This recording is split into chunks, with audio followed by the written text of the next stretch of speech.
You might have heard a lot of people talking about the need to reduce our identities, and you may have wondered, what are they talking about and why are they talking about it?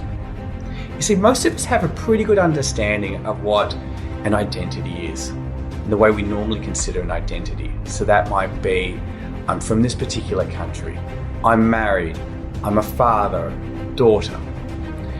But there's also another type of identity that we're often taking on in different areas of our lives. These identities include things like, I'm not good at doing maths, I'm not good with computers, I am a good runner, I always get this right, I don't fail. There's many identities that we're always taking on, and what they're doing is they're setting rules for how we live. There's a saying, I'm not who I think I am. I'm not who you think I am. I'm who I think you think I am. And I think that best explains how we try to live up to the identities we're setting for ourselves. Identities, though, are more about what we're not than what we are.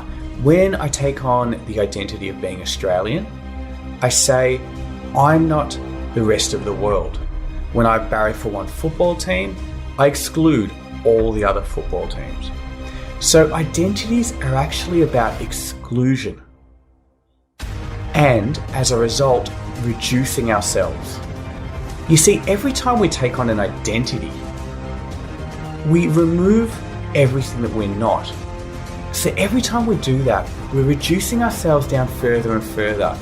We're constantly adding identities, one after the other, which slowly shrinks us, chops a bit more off, chops a bit more off, chops a bit more off, until we become this tight bound set of identities.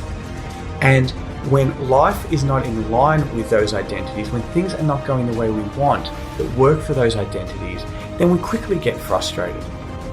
We can have somebody that's got almost the exact same identities as us, but one or two different, and that's enough for us to believe that that person is not like us, to be a hurdle in building rapport with that person.